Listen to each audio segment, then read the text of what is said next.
Year is 2015, and Rocksteady has just released their ultimate conclusion to the Batman Arkham series with the release of Arkham Knight, fitting end to the trilogy that they had been working on for 6 years. Fast forward to the year 2020, and it's announced that Rocksteady was going to be releasing a co op looter shooter where you play as members of the Suicide Squad. It wasn't until a showcase sometime later where we got to see actual gameplay, and 80% of the people watching that collectively said that shit's gonna turn out just like Avengers. While it might be too early to tell, the reception so far of the game has been same or worse than Avengers, depending on who you ask. The game currently sits at a 62 on Metacritic and a very positive rating on Steam with an 84 at the time of writing the script. So there is a bit of a disconnect between the reviewer and the players, it seems. Now I'll come out and say this bluntly. If you're wanting another Batman game, this probably isn't going to be the game for you. I know it might really suck, but this game also is set in the Arkham universe that the three previous Batman games took place in. You can clearly see a lot of time and effort was put into this game from a really talented team. It's just not what we know them best for. And to think that it took nearly 9 years for them to release Suicide Squad Kill the Justice League, and this was the follow up game that they made to the Batman Arkham series. I would have liked to have seen what the next Batman game could have looked like, or what a Superman game could have looked like. I'd be lying if I said that I wasn't a sucker for live service games. One of my most played games ever is Destiny 2, with over 2,000 hours on Steam alone. It's a game I find myself returning to over and over again. Also put over 225 hours into Marvel's Avengers, a game that Suicide Squad will be compared to till the day the servers go down or the sun goes out. I mention all this because these types of games are inherently my jam, so I might be a little biased to the premise of the game and my overall feelings towards its live service models. If that is something you're able to look past, I think the story actually alone will be enough to get some people to purchase and play this game, while the more hardcore fans could skip on it because it's too much of a departure from the past games in the series. So in this review, we're going to go ahead and cover a bunch of the aspects from the game's story, gunplay, mission design, endgame, and post-launch content. I'll show you. Come on then, you prick!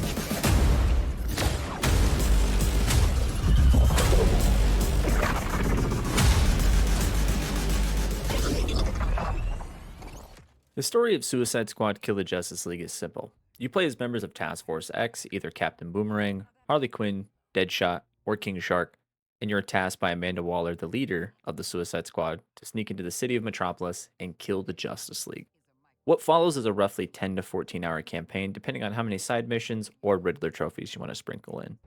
Overall, I found the campaign to be fun. I know that a lot of people haven't been enjoying it, but it had a lot of moments that I enjoyed, but they weren't perfect, but I was still able to have some fun with it, I thought. First off, I love exploring the map of Metropolis with all the little DC lore sprinkled throughout each district. It was a lot of fun to come back to an area, notice a Black Manta drawing, or a Peacemaker one that I even noticed. There's one for, I think, Vigilante as well, I might be wrong. There's also a little district that has Justice League character themed buildings, like you have one for the Flash, you have a giant Wonder Woman statue, but a giant Green Lantern ring, and then you've got one that's Batman themed. It all helps set dress the world that you're running around in and makes you feel like you are within the DC universe itself. The Justice League themselves have been a hot topic of controversy in the weeks leading up to the game's release, with some of their fates being leaked online ahead of the release. The League members' designs are all done incredibly well, I think, in this game, showcasing that even one of these guys is also a handful to take down. Unfortunately, taking down the League is going to be a small portion of the campaign's length, with each boss fight having a specific item or tool that you will need to acquire to stand a chance against them. If you're really into the DC lore, a couple of these are pretty cool to see used. The boss fights, unfortunately, aren't really anything special, and the final boss of the game sees one of them reused, which was a big bummer, but I think I am on the higher side when it does come to liking this campaign. While I don't agree with all the choices they make regarding some of the lore, I do understand that we are playing as the villains in this game, not the heroes like we have been the last three games. So we're seeing a completely different side to the equation of these villains. Villains that absolutely hate the heroes that we're trying to take down, each having their own reason more than others, but in this game, and in the villains' eyes, they're the heroes and the heroes are the villains. Speaking about the heroes and villains, the facial capture work that's on display here for them, and I guess anyone in the game, is some of the best that I've seen. What, so you can roll him for beer money? No, no, no, no, no. See, Brainiac needs Luthor, and...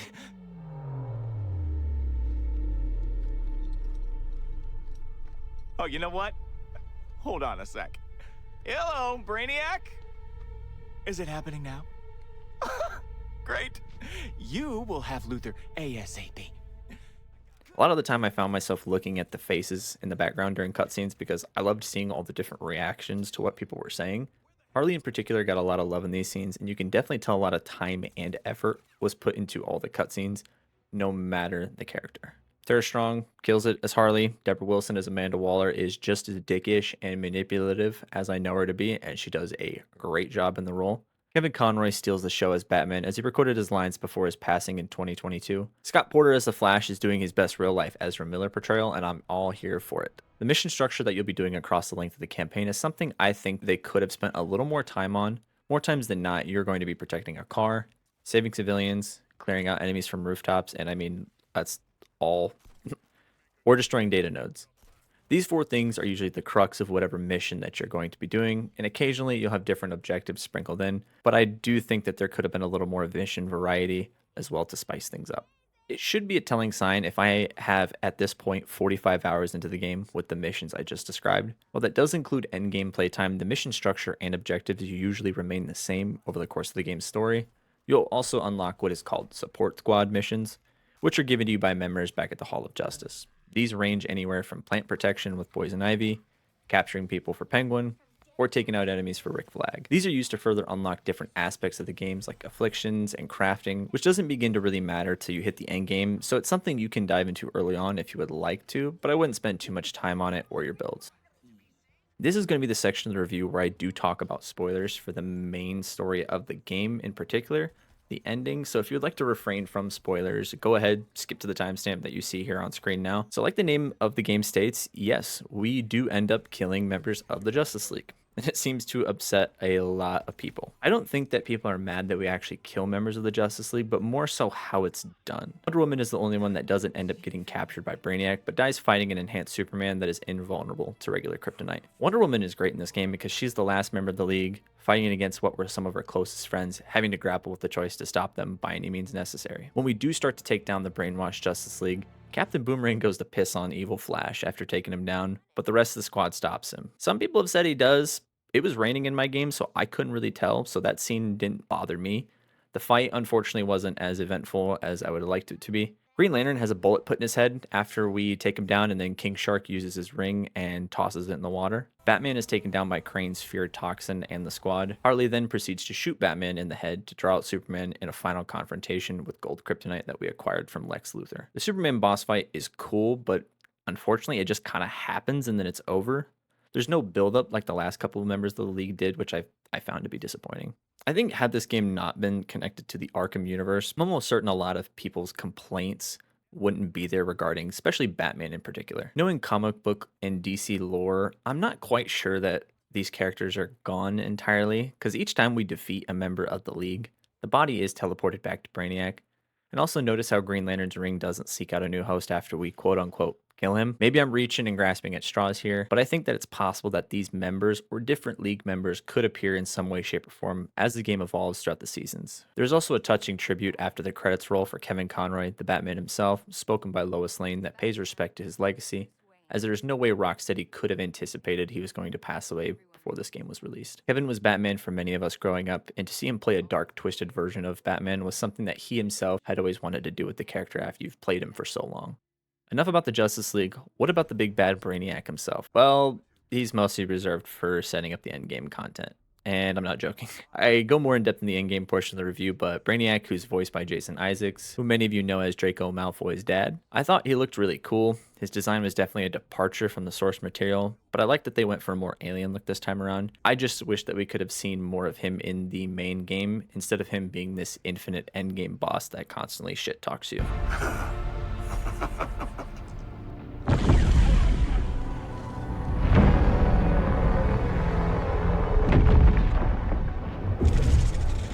And that brings me to you four.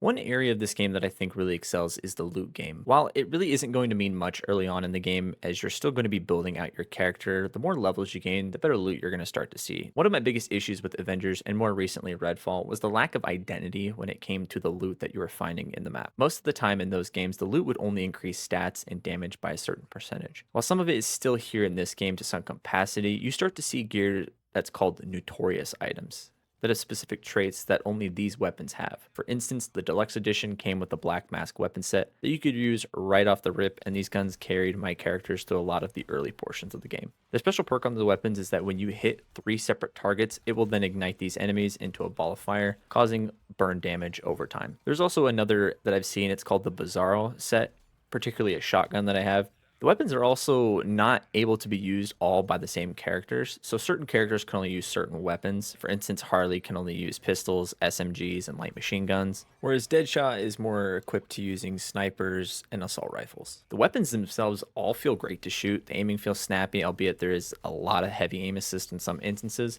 but for a studio that hasn't worked on a shooter in a long time, this feels really good to run around and take out enemies around Metropolis. One of the bigger complaints that I have seen floated around by more than a few people was that a lot of the characters feel the same, and I do agree to that to some extent. It's more true at the beginning of the game than it is at the end, as there isn't much available in terms of building, crafting, or gear. What really is going to dictate who you play as is the traversal and the movement. Each of these characters is going to have a unique way of moving around the map. Harley has a repurposed bat glider and grapple. Deadshot has a jetpack. Boomerang has a stolen Speed Force gauntlet that he uses, and well, King Shark, he just kind of jumps around the place.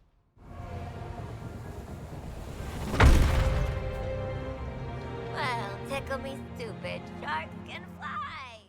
Moving around with each of these characters does take a little bit of time getting used to, as most people, when jumping into place Harley for the first time, are going to try to use her grapple a lot like Spider Man's web swinging mechanic, and that's just not how it works. King Shark, I think, is the most straightforward in terms of learning. He has a charge jump that'll send you really high up in the air, and then you can also do 3 dashes in midair before needing to reset that. Deadshot's jetpack has a boost that you can unlock, which will increase the speed, but you also need to kickstart the jetpack. It does allow you to increase it, but like I said, you'll need to touch the ground to reset that. Boomer, it's pretty simple. You point in the direction you want to go, hold the right bumper or whatever your teleport button traversal would be, and you go to that location. This one is arguably my favorite because it's the closest we're getting to play as the Flash for now. The gear also has the ability to be re-rolled. Now, if you've played the Division 2 or are familiar with how the gear works, you're able to use materials that you find in the open world and then modify the rolls and stats that are on those weapons.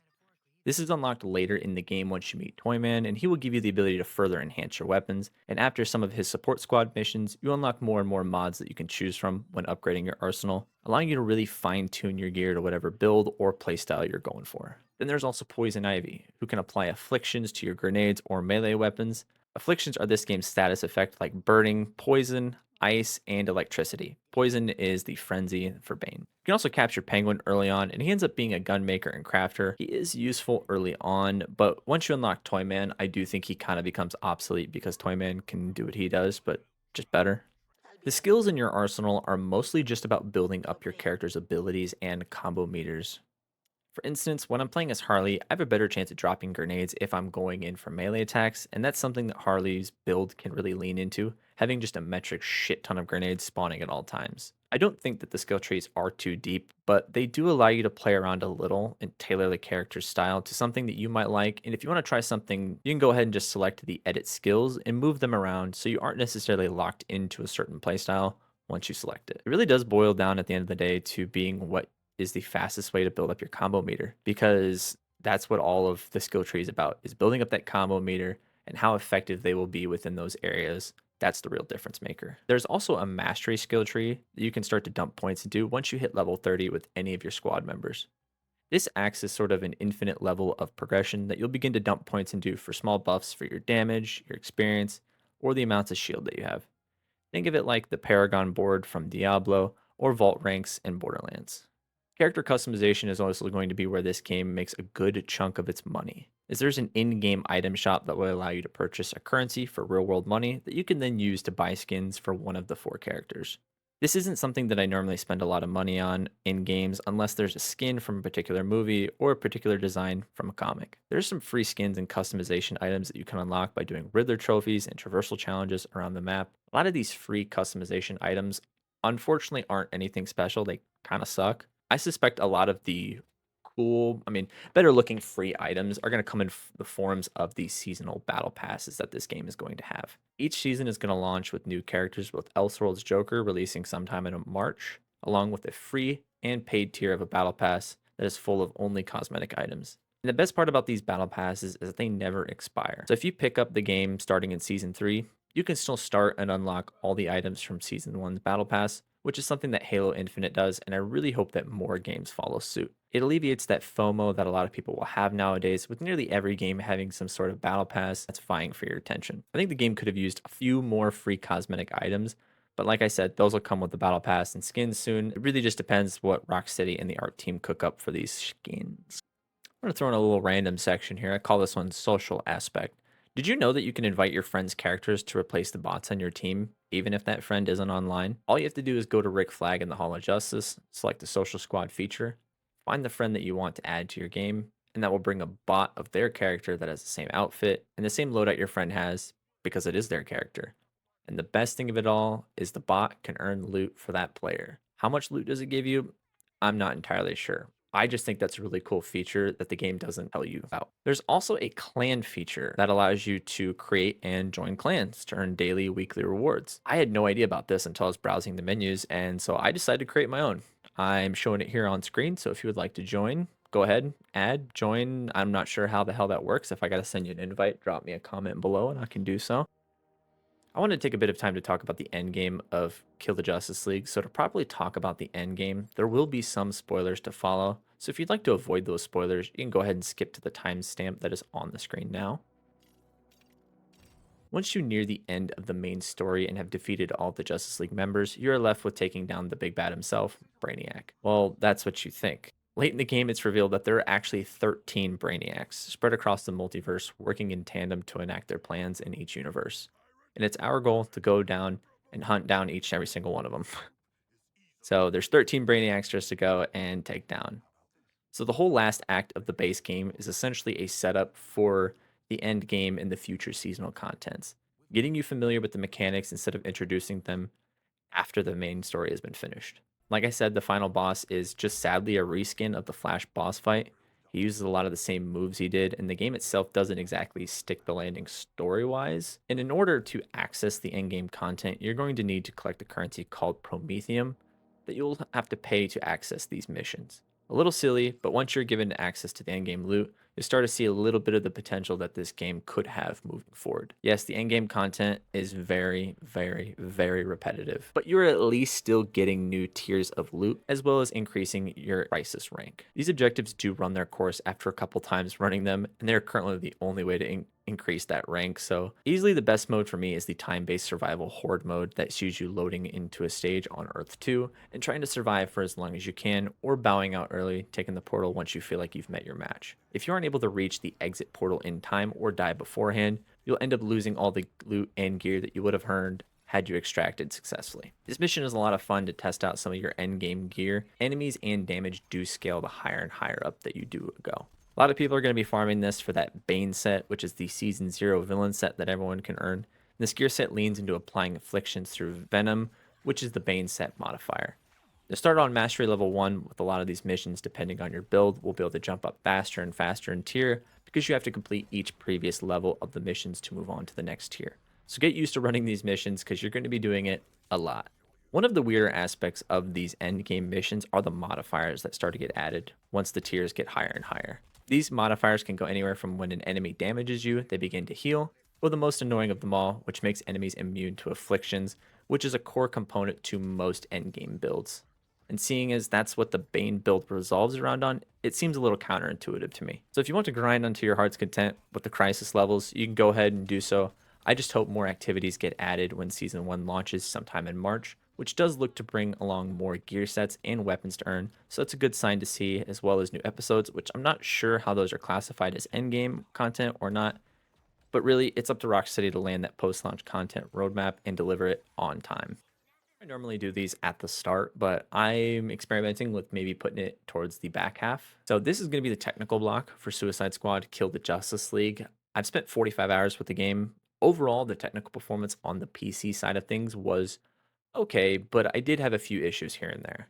So I went ahead and I played the game on an RTX 4080 and an Intel i7 13700K, running the game at 1440p with all the graphical settings turned to the highest value and DLSS set to quality. Now, before I talk about the game, I want to give a shout out to the cutscene and facial capture teams. I know I've probably already said it and I'm going to keep saying it, but these are some of the most detailed facial expressions I've seen on characters in recent years. You truly see every bit of fear, seriousness in their eyes.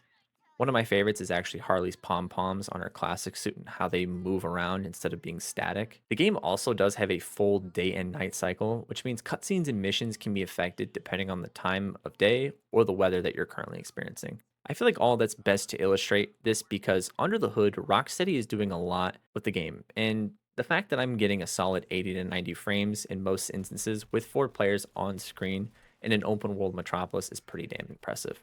Speaking of the city of Metropolis, it's something that I loved going out over and seeing the expanding cityscape. Probably my favorite views in the entire city is atop the highest building, the LexCorp Tower, allowing you to see the entire map with a bird's eye view. And all the districts that have the little Easter eggs in them with Queen Consolidated, Centennial Park having the giant golden Superman statue. All of that I really loved. There were instances when exploring the map that I would get some frame dips, but most of the frame dips that I experience would actually be in combat when I was going around the map. So I would say, okay. I've also seen a few people posting about how they're getting disconnected or having connection issues, server issues. In my 45 hours with the game, I've had that happen once, and it was maybe a 10-minute little blip.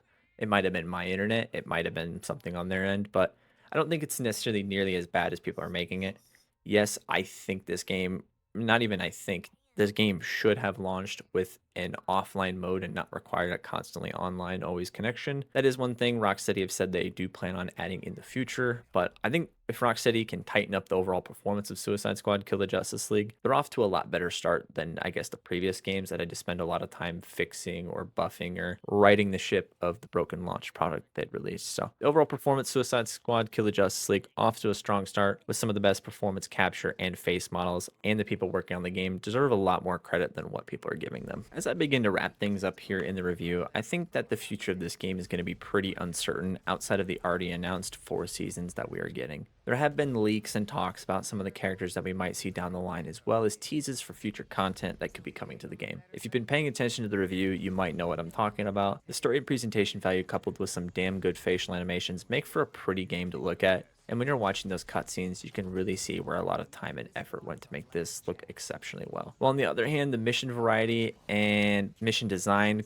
could have used a little bit more time and almost seems sort of like an afterthought, because you will find yourself doing the same objectives over and over again. As a looter shooter vet, I see no problem in that, so as long as you have more than a handful, and currently Suicide Squad only has the handful. Endgame content loop is something that I think has a good foundation at the start, and has a meaningful reward and gear sets to go for. Gear and builds are something that I wasn't exactly sure about going into this game, and have completely changed my tone about, and actually been one of the things that I found myself really diving into. Afflictions, crafting, modding, and then eluding your gear, it's all going to take up time and resources, but in the name of a looter shooter, that's the point.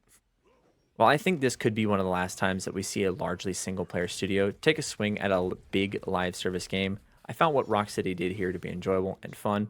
I don't play a game for 45 hours because I don't like it or don't see potential in it. There is fun to be had here with this game, whether that be the story, the characters, the build crafting. If you just wanted another Batman Arkham game, I'm sure your opinions on this game might vary from mine, and that's just fine. I played roughly 225 hours of Avengers and stuck with that game until the day they announced no more new content, and I see myself sticking with Suicide Squad for all of its planned and hopefully unplanned seasons. So if you did make it this far, I just want to say thank you for taking the time out of your day, and this has been my review of Suicide Squad Kill the Justice League. Thank you for watching.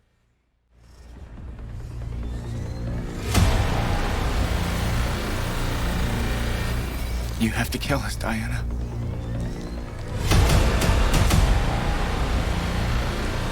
We have to die to save the world.